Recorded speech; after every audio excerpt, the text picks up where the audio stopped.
गति मिलती है, ये जा करके जो है अपने परिवार के भरण पोषण में स्वयं भोग में लगते हैं। जो भोग में नहीं, कम से कम जो है सेवा में लगाएं, वो कल्याणकारी होता है हैं। और स्वयं देखो, भोगने से जो है हम कुछ भी खा जाएं तो उसका मतलब नहीं है। अच्छा से अच्छा भगवान हमारे चाहते हैं कि सबसे अच्छा हम अपने भक्तों को खिलाते पिलाते रहें। तो भगवान को हम, जब भगवान को वो हमें खिलाएंगे तो हम भगवान को नहीं खाएंगे जी, क्योंकि बुलबुला उठा और फूट गया है। इसी प्रकार से ये जीव चल रहा है तो समय के हिसाब से। तो जैसे तो जो है, इसीलिए ये कोई स्थिर रहने वाली चीज़ नहीं है। तो तुम कहाँ से आए हो और कहाँ पहुँच जाओगे, इसका कोई ठिकाना। वर्तमान में तुम्हारे लिए भगवान ने थोड़ा समय दिया है, इसमें धर्म कर लो, जितना बन जाओ उतने अच्छे कर्म कर लो, भगवान का नाम ले लो। तुम्हें भगवान की प्राप्ति से जो है बार बार जो है जन्म तुम्हारा, हाँ, ये इससे कष्ट से दूर हो जाओगे। और भगवान की भक्ति का जो है संचार करने के लिए जो है जन्म लेना पड़ेगा। भगवान की भक्ति के लिए बार बार भगवान तुमको भेजेंगे जगत के कल्याण के लिए। जगत के कल्याण के लिए संतों का मरना नहीं होता। संत कभी मरते नहीं है। संत जो है खाली शरीर छोड़ करके दूसरे शरीर में आ जाते हैं, जगत का जब तक कल्याण करते ही रहते हैं। ये सप्त ऋषियाँ, विश्वामित्र, अगस्त्य जी बात। आप भजन करो, आप भक्ति करो, समाज का कल्याण, समाज को हमेशा जो है सही। देखो कितना भी है, वेद पुराणों में सब जगह जो है समाज के लिए बताएगा। समाज का कल्याण केवल राम नाम से होगा। हाँ, केवल राम नाम से होगा समाज का कल्याण। राम नाम की यज्ञ जहाँ हो उसमें भाग दो, राम नाम का जप करो, संतों की सेवा करो, केवल संतों की सेवा करो, गौ की सेवा, यही में समाज का कल्याण होगा और किसी में समाज का कल्याण नहीं होगा। हैं, ये संसार जी है भरण पोषण के लिए लाखों जो है, देखो कितना भी धन इकट्ठा करके जाओगे वो सब भोग में जाएगा। हैं, और दान भोग नाश, धन की 3 दशाएं होती है। अच्छा, कौन कौन होती है? दान, अच्छा, भोग, या तो दान में चला जाए भोग तो सबसे अच्छा, तो धन प्रथम गति जाकी है।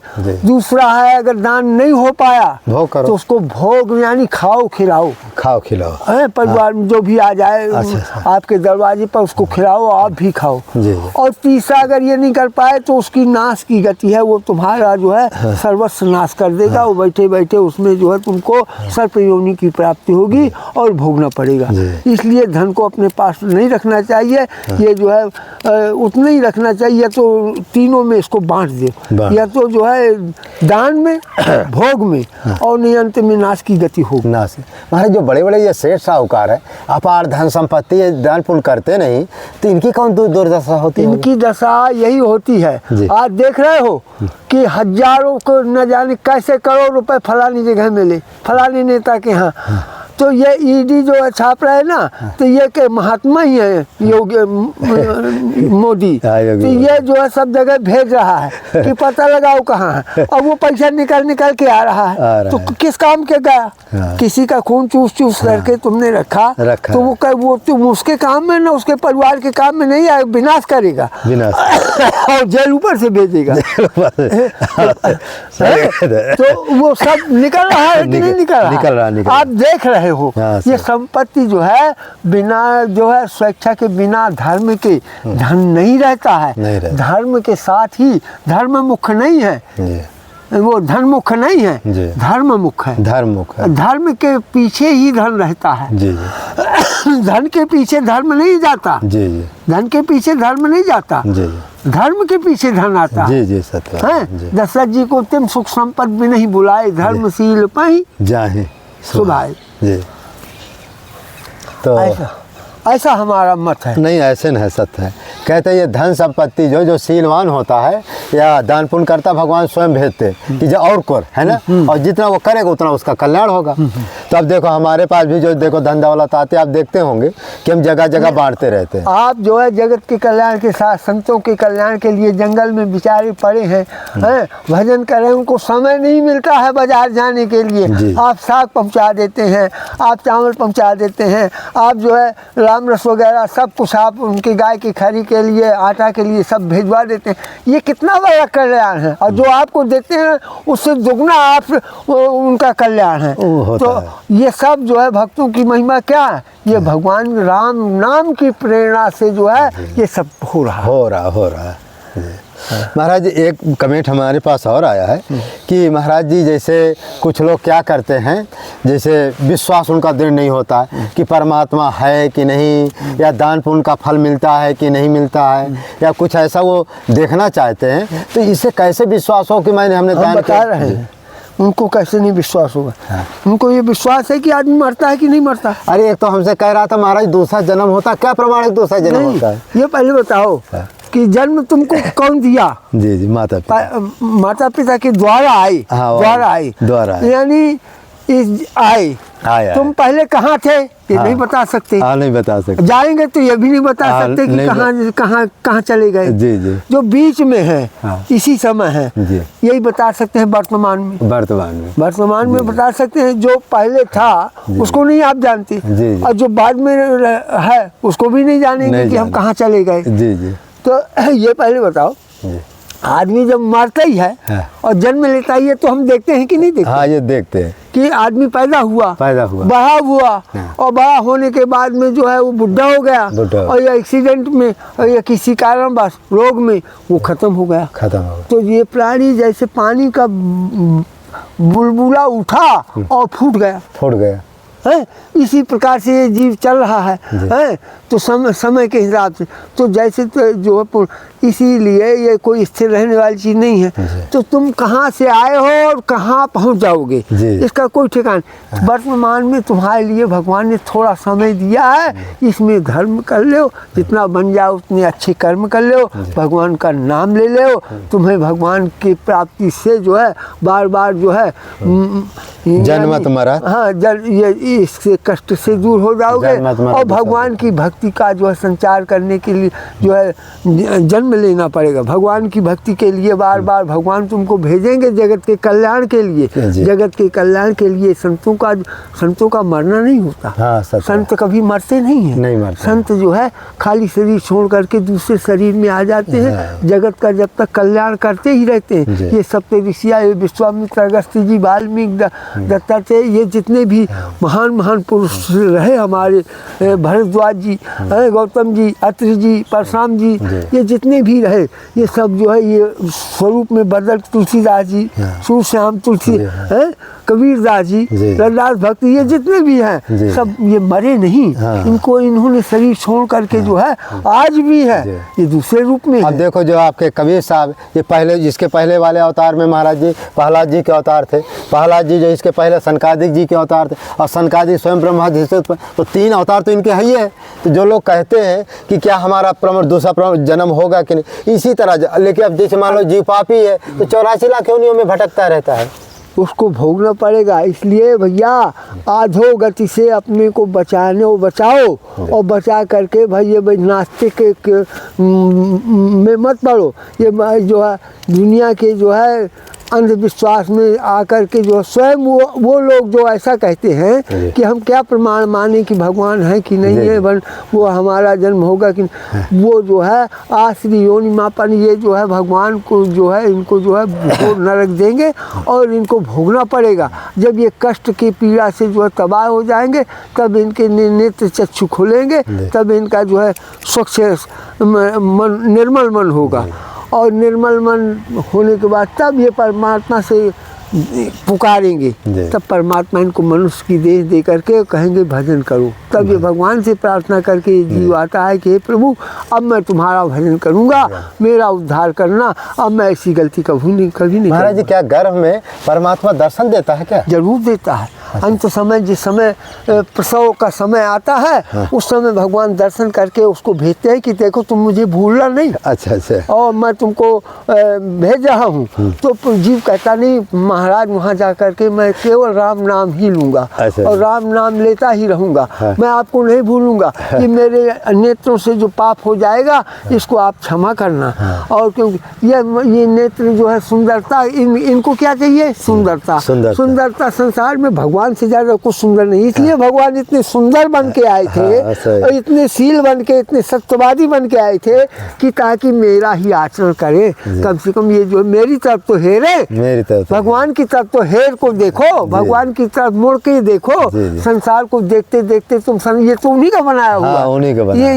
ये तो नासवान है, जो इसमें तो मलमूत्र का भंडार भरा हुआ है। वहाँ परमात्मा तो निर्मल है, वहाँ पहुँचो तो निर्मल जब परमात्मा है, और जब तक तुम्हारे अंदर निर्मलता नहीं आएगी तब तक तुम्हें परमात्मा का अनुभव और दर्शन नहीं होगा।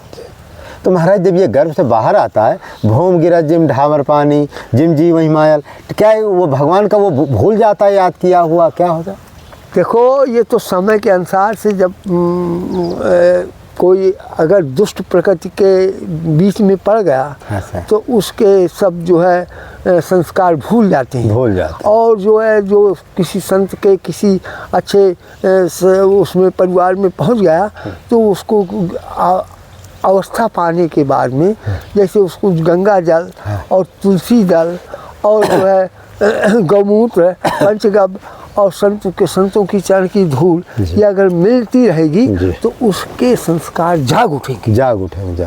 और जागने के बाद में वो जो है तुरंत जो है उसको स्मरण आ जाएगा कि हाँ परमात्मा से हमारा ये हुआ था। और जब तक ये नहीं होगा, जब तक उसके संस्कार नहीं जगेंगे, इनको जगाना पड़ता है। जैसे जनेऊ संस्कार होता है, जनेऊ संस्कार से ब्राह्मणत्व जो है की प्राप्ति होती है। जब तक जनेऊ संस्कार नहीं होता, जब तक वो जो है ब्राह्मणत्व नहीं उसके अंदर बैठता।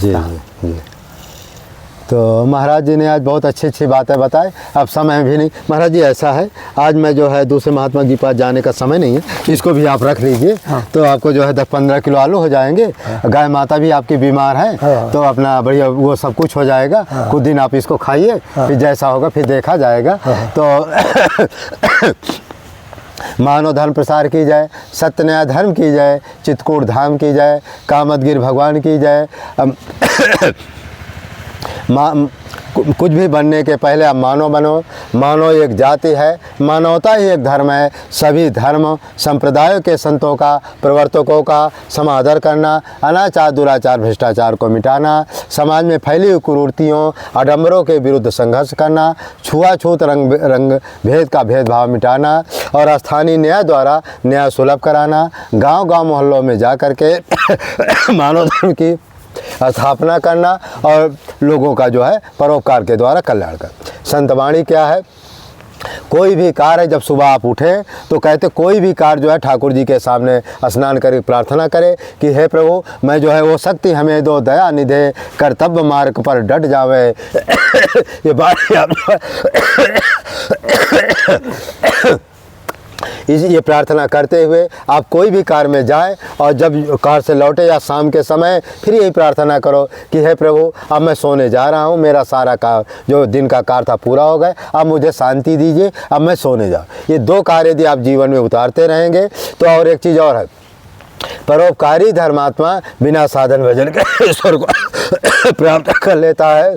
परमात्मा अंधा बहरा नहीं है। झूठ बोलने वाला कभी आगे बढ़ नहीं सकता है, सत्य बोलने वाला हमेशा आगे बढ़ता रहता है। इस वीडियो को अधिक से अधिक लाइक करें, शेयर करें, सब्सक्राइब करें। जय जय सीताराम, जय जय सीताराम। सीताराम महाराज जी की जय, कामता नाथ जी की जय, मंदाकिनी की जय। जय जय सीताराम। ये देखिए ये चारों तरफ कितना बढ़िया सुंदर जंगल है। ये देखिए जंगल है, ये आपको जंगल का दृश्य हम दिखाते हैं। और ये मंदाकिनी की कहते हैं चित्रकूट की जो है महिमा अपरंपार, ये मंदाकिनी का दृश्य है। देखिए हमारी मंदाकिनी है, सो सरिधा नाव मंदाकिनी, जो सब पातक पोतक डाकनी। यही मंदाकिनी है जिनके दर्शन मास से जीव का कल्याण होता है। और इन्होंने जो है हाँ भर लो झोले में, हाँ झोला ले लो, फिर मैं मुझे दूसरे दिन दे देना। ठीक नहीं, हम वही दे देंगे। हाँ ठीक। तो इस तरह से ये जो है मंदाकिनी की अपार महिमा है। इसका जल जो है जब भी चित्रकूट आप आइए इसका जल अवश्य ले जाइए। जल ले जाने से जो है यदि किसी यदि बुद्धिमान व्यक्ति यदि चाहे अपना कल्याण चाहे तो साल में चित्रकूट में आकर के संतों का भंडारा करे। फिर संतों का भंडारा करने के बाद उनका चढ़ोदक ले और चढ़ोदक लेने के बाद जो है मंदाकिनी का जल ले जाए, उसी में थोड़ा मिला कर यदि जो नित्य जो है इसका चढ़ोदक लेता है, संतों का चढ़ोदक लेता है, गंगा जी का जल पीता है, वो कुछ भी पूजा पाठ ना भी करे तब भी वो जो है वैकुंठ या स्वर्ग जाने का अधिकारी हो जाता है। और संत सेवा से बढ़कर तीनों लोकों में कुछ नहीं। तो अभी संत जी ने बताया गाय सेवा करना, संत सेवा करना, राम नाम का जप करना और गंगा जी का जो है आचमन करना और तुलसी कोई भी ठाकुर जी कोई भी भोजन बनावे तुलसी जी का चाहे पत्ती है कुछ भी, हर घर में तुलसी का बिरवा जरूर रखे, क्योंकि जिस घर में तुलसी का बिरवा होता है वहाँ भूत प्रेत का निवास नहीं होता, नेगेटिव ऊर्जा का निवास नहीं होता, वहाँ सात्विक प्रवृत्ति, क्योंकि तुलसी महारानी जी स्वयं सत्य का रूप होते। और हो सके तो रोज़ एक तुलसी दल अपने जीवा में अपने मुख में डालकर जरूर पावे। ऐसा जो करता है तो भगवान की कृपा से वो भगवान के धाम जाने का अधिकारी हो जाता है। इस संसार में देखा जाए एक दिन जीव को सभी को मरना है, कोई आज मरता है, कोई कल, कब कौन मर जाए कोई भरोसा नहीं। तो इसलिए आप लोगों को प्रार्थना विनती है कि आप लोग हमेशा सत्कर्म करिए और राम नाम का जप करिए, यही जीवन में है, बाकी को नहीं। देखो ये मंदाकिनी गंगा जी है, कितना इसका लंबा चौड़ा पाठ है और बस यही है और ज़्यादा क्या बोले। आप लोग सब इस वीडियो को अधिक से अधिक लाइक करें। में बैठ करके भजन करने वाले महात्मा जो है उनसे बात की है जी। हाँ। तो संत जी हमारे जो है इनकी जो एज भी अचानक जो है भगवान कृपा से मिल जाते हैं। इनकी गाय भी जो बीमार थी बेचारे बहुत पैसा रुपया लगाए और तब जाके ये ठीक हुए। अब हम भी जो कुछ होता है हमारे पास आप लोग जो देते हैं वही हम जो है संतों के पास पहुंचाते रहते हैं और उससे क्या है कि तुम्हारा भी कल्याण होता है, हमको भी परोपकार का फल। आज तक हम एक सबसे बड़ी तारीफ ये बता दें कि हमारे पास 7-8 गाय हो गई धीरे धीरे, और हमने हम निमित्त बने हैं और वो उनका भरण पोषण ठाकुर जी अपने आप कर रहे हैं और उनको अच्छा से अच्छा प्रसाद उनको हम खिला रहे हैं। ऐसा नहीं है, और खूब सुखी रहती हैं और हमें घेर के चाटती हैं, घेर के हम बैठ जाते हैं। हमारा भजन जो है राम नाम अगर वहाँ हम थोड़ी बहुत 10 मिनट कर लेते हैं तो हमें समझ लो कि वो 12 घंटे के बराबर उसका फल हमको प्राप्त होता है। तो हमारे संत जी गौ सेवा भी करते हैं, अपना राम नाम का जप भी करते हैं। तो महाराज कितने बजे आप उठ जाते हैं रोज़? हम 3 बजे उठते हैं प्रतिदिन। अच्छा 3। हाँ। फिर स्नान करके राम नाम का जप करते हैं। हाँ, और हम पहले गौ सेवा करते हैं। अच्छा। और फिर 4 बजे स्नान करते हैं। अच्छा। और फिर तो आधा घंटा में जो गोबर ओबर है हाँ, उसको सफाई सेवा करके उनको भोजन खिला के और फिर बैठ जाते हैं वहीं। तो वहीं हमारा माला चलता रहता है, उनको भोजन करती रहती है। अच्छा। हम ऐसे बैठ करके जो है वक्त ध्यान लगा के भजन नहीं करते। जी। हम गाय की सेवा भी करते रहते हैं, हमारा भजन चलता है। महाराज हम सुनते हैं गौ जहाँ गौ माता रहती है वहाँ भजन का ज़्यादा। हाँ महाराज जी, हम तो उसी में हमको बड़ा आनंद होता, भगवान की अनुभूति होती है। अच्छा। हाँ, हम बैठ के माला अगर तखत में बैठ के माला हम जपें तो हमारा मन चंचल हो जाता है। अच्छा। और गाय के पास अगर हम भजन करते हैं हाँ। और उनकी वो भोजन खा रही हैं, राम नाम लेते हैं तो हमको बड़ा उत्साह होता है। हम जब गाय दूहते हैं, हमारी गाय के जो धार निकलती है दूध, उससे राम नाम की आवाज़ आती है। जी। तो हमारे महाराज जी जो है गाय माता के पास ही बैठ करके राम। अच्छा, तो गाय माता भी आपको देखकर बहुत खुश होती होगी? रहती है, तुरंत चाटती हैं, ऊपर बैठती हैं, कांधा रखती हैं। अच्छा। और हाँ, उनको खिला देता हूँ, पिला देता हूँ, उड़ा देता हूँ, उनको कंबल उड़ाता हूँ। बड़ी उनकी आप उनका देखना वहाँ वीडियो। नहीं, मैं देखता हूँ महाराज जी। हमारे संत गाय के प्रति जो इनकी अपूर्ण निष्ठा है, आप लोगों की प्रार्थना है कि ऐसे संतों की सेवा करना चाहिए। अब देखिए महाराज जी के पास जो भी पैसा रुपया था गौ माता की सेवा में, एक संत बेचारे इनको 3-4 हज़ार रुपया वो भी मदद किए, 7-8 हज़ार रुपया गौ सेवा में लगाए। तो आजकल जो है अच्छा जो पूर्ण महाराज जी जो ये बड़े बड़े कथावाचकों को मनमाना पैसा देते हैं, उनसे उनको क्या मिलता है? उनसे कुछ नहीं है, उनको और अधोगति मिलती है। ये जा करके जो है अपने परिवार के भरण पोषण में स्वयं भोग में लगते हैं। जो भोग में नहीं, कम से कम जो सेवा में लगाएं, वो कल्याणकारी होता है। और स्वयं देखो भोगने से जो है हम कुछ भी खा जाएं तो उसका मतलब नहीं है। अच्छा से अच्छा भगवान हमारे चाहते हैं कि सबसे अच्छा हम अपने भक्तों को खिलाते पिलाते रहें। तो भगवान को हम जब भगवान को हम वो हमें खिलाएंगे तो हम भगवान खुद ही खाएंगे जी, क्योंकि वो गति मिलती है। ये जा करके जो है अपने परिवार के भरण पोषण में स्वयं भोग में लगते हैं। जो भोग में नहीं, कम से कम जो है सेवा में लगाएं, वो कल्याणकारी होता है। और स्वयं देखो भोगने से जो है हम कुछ भी खा जाएं तो उसका मतलब नहीं है। अच्छा से अच्छा भगवान हमारे चाहते हैं कि सबसे अच्छा हम अपने भक्तों को खिलाते पिलाते रहें। तो भगवान को हम जब भगवान को हम वो हमें खिलाएंगे तो हम भगवान खुद ही खाएंगे जी, क्योंकि उनके द्वारा हमको प्राप्त होगा। भगवान कहते हैं कि अगर हम भक्तों को अच्छा से अच्छा नहीं देंगे तो हमको कौन देने वाला है। तुलसी डाल के भोग लगाएंगे तो वही तो लगाएंगे। अगर वो खीर मालपुआ खाएंगे तो हमें पहले देंगे। तो इसलिए वो अपने भक्तों की चिंता करते रहते हैं। तो भगवान हमारे बहुत दयालु हैं। भगवान जितना अच्छा आप खाएंगे उसको ठाकुर जी को भोग लगाइए फिर पाइए, तो उसमें आपको दुगना अच्छा पुण्य भी मिलेगा और माने तपस्या भी बढ़ेगी और आपका मन भी सात्विक होगा, आपका जो है कल्याण होगा। जय श्री राम, जय श्री राम।